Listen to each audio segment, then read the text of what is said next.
right, so welcome back. Hi there. Welcome to another roll video. This one is going to be about the Naturalist. Mm-hmm. It is Druid-esque, very light, cleric, sort of, maybe. We'll get there. This one we're going to run through a little bit faster. We're going to have a little bit more of a conversation on the abilities and stuff near the end of the video and kind of give you our thoughts and our opinions on it. So. Yep. So we have a total of 6 learning trees on this one. We've got Shapeshifter, Summoner, Elementalist, Stormcaller, Spiritcaller, Ecologist, and then, of course, the legendaries. Yeah. JD, it's Shapeshifter. Take it away. All right. Shapeshifter, you have a handful of abilities. This is your taking animal forms and turning those into things that you can use, or turning yourself into an animal. Animal form is what you would expect. It's your normal wild shape. Gills is water breathing.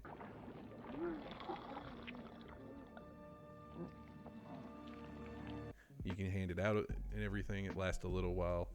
Steel Sprout is utility. It's a destroy metal, essentially. Turn it to a plant. Petrify is really cool. I want to spend just a couple seconds here on Petrify. Petrify has 2 forms, or 2 uses. They both take the same amount of AP. One version is you turn somebody else into stone. One is you give yourself like stone armor, kind of a stone skin. If you turn somebody else into stone, it's 50 HP. It lasts for a full minute. If it's destroyed during that time, they are destroyed at the same time. And then the personal one, it's a 10 HP pool that's temporary HP. As soon as it's hit, it's gone. Yeah. So, I mean, you can almost look at it. So we're like, okay, you have given yourself this armor. You get a -10 to whatever damage you got. Exactly. That comes in next. It's one use. And then it's gone. And the last one is Shapeshift. It's just an improved animal form. The next one is Summoner. This one has just a couple interesting ones. Thorn is it's your mage distance spell that does damage.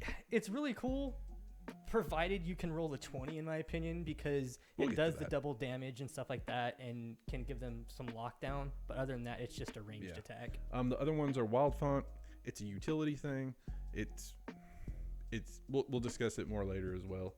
Evening Star turns anything around you into daylight for a pretty long ray. Aurora is another lockdown ability. It's huge though. I think this one's one of the best abilities on the whole on the whole roll. All I can think of is the Fountain of Youth, or the Fountain meme, which is like exactly. And then Echoes of Creation. It's an AoE, big, full heal to everything in the area, including enemies. Very situational. Another one where it's a little bit different. Then after that, we've got Elementalist. You've got Freeze. Again, it's good for some lockdown potential. And you've got Burn, which is going to be just utility for intimidation type stuff. But you can pop it for damage. Then you've got Shock, which can be cool. Basically, summon some lightning, do some damage for a little bit of AP, which is never bad. And even gets better with if they've got metal on them. Exactly. And then you've got, Fireball. Everybody knows Fireball. This is Quest's version of Fireball. AoE damage. I think it's cool based on the rolls. It can really screw you up, blow up in your face, literally. Or I think the rolls are cool, but I also think the rolls are the downside to this one. They can be. After that, you got Stormcaller. This is for D&D terms, your Tempest Cleric. You got Cloud Call, which is just big fog spell that makes it to where nobody can see unless it's right here in melee range. That's Vortex. You have to have water for it, but it does some neat stuff if you have a pool of water and can use it. Gale, you shall not pass. That's all it is. It's, hey, this hallway or this path that has, I'm going to lock that down and nobody can get through it. Unless you're big. Unless you're bigger than that, yeah. River Fury, it's another water one. You have to have a body of water for it. It's weird. Like, it's really cool what it can do, but it's one of you have to have a body of water for it. The last one on that one is Stormcall. This one is kind of neat. It has a lot of status potential. It also has some damage potential, but I feel like activating it and utilizing it well is another issue. Yep. And then after that, we have Spiritcaller. This has some really kind of neat things too. Yes. You've got basically Wild Aspect, and what that's going to do is basically let you take on kind of like the persona of an animal, essentially. And whatever animal you take, you got a total of 3. We'll give you, for example, if you take on kind of like a bird, you can see far away, kind of stuff like that. Or you can take on a wolf and basically move faster with your party and stuff like that, which is pretty cool. This is the actual Druid spells. Yeah. Yeah. Okay. So then after that, you've got Prey Sense. Basically what that is You can't be snuck up on, really. You're kind of on the prowl and you're ready for anything. Very much ready to pounce, which also will kind of allow you to get kind of like the first round of combat. And then you've got Nature's Watch, which is very similar to spy glasses that the spy has. Very Predator-esque, which is kind of cool because Predators are dope. Agreed. The last one is Ecologist. Not really going to spend any time on any of these. This is going to be part of the conversation in a minute. The one I do want to point out is Memories of Stone. Kind of how we mentioned in the last video, every role seems to have at least one gimme clue. I'm gonna start calling the "Can you throw me a bone" guy. Exactly. It's just a really cool lore / gimme clue ability that's in there. And then moving on from there, we got some legendaries, and in my opinion, some of these legendaries are just like omega. I feel like the legendaries are one of the best parts of this role. I actually 100% agree with you. So you got Nature's Wrath. Basically, it's going to be a beefed up version of some of the stuff that you have in the Stormcaller thing. Yeah. Where it's basically going to allow you to bring in some kind of like hellacious storms and stuff like that, which can freeze things, lock them down, make things blind. It's got but if I was ever going to use it, it'd basically be like, I think it's called like Thunderstorm or Lightning Storm. Yeah. Where basically you pull down the lightning and it basically chains to everything. Constant chain lightning around you. But the trade-off on all this is every time you use these abilities, because you can keep it going, it's a deduction of 1 HP from your health pool. JD, what's Wild Evolution? Wild Evolution is really cool. This is the same thing as your Shapeshifter abilities. It's your animal form stuff, only it's taken up to another level. You get to pick one animal form that you have permanently that doesn't cost you any AP. You can just shift into it whenever you want. And then you're also able to use spells and communicate while you're in this form. And then you've got To Dust, which is basically any object that was ever created / manufactured, however you want to spin it. Crafted is the exact word that's used in the book. Mm-hmm. You basically destroy it, and like the expression goes, ashes to ashes, dust to dust, and it is just, it's dirt, it's gone. Goodbye. There's a lot of debate in this one. There's a lot of room for wiggle in this one, and it 100% comes down to your table, as does a lot of this. The last one is World Wish. This is your grand sacrifice to save everything.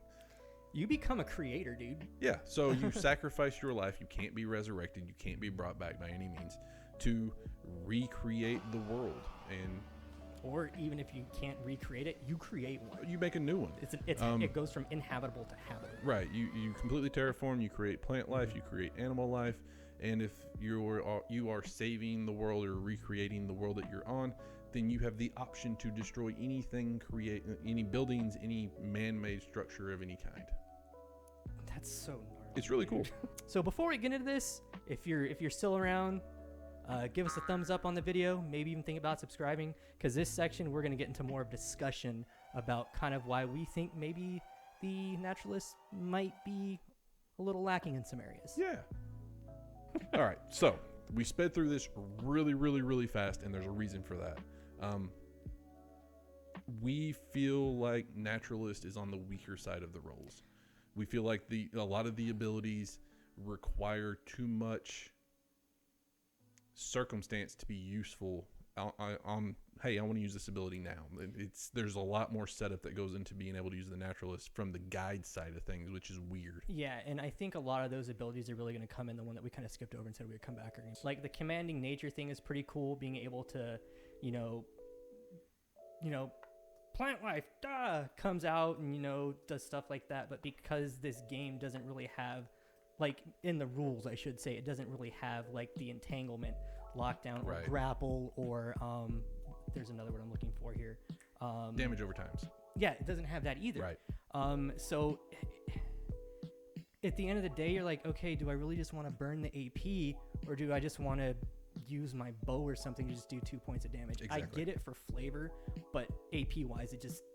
There comes a point with flavor, though, where it has to be impactful. Like, flavor's great and flavor's cool, and by all means, make flavorful things or make things where you can re-flavor it. But it still needs to be impactful, and at least half of these abilities feel like they're either take too much setup, too much situational setup, or they're just not impactful enough to even want them to me. Another big one that I'm kind of just like, and being very situational again, is shift seasons. Yes. So let's talk about it a little bit. So basically what I'm saying I feel kind of wonky about this ability being is if you're in a situation where you have something where you need to find an object, a flower, something specific that may bloom, blossom, or grow in a specific time or a specific season, you'd be like, okay, cool, it's not this season right now, let me go ahead and use my ability. Boom, it's that season. Now it can grow, now I can do the mission. But that should never be the situation.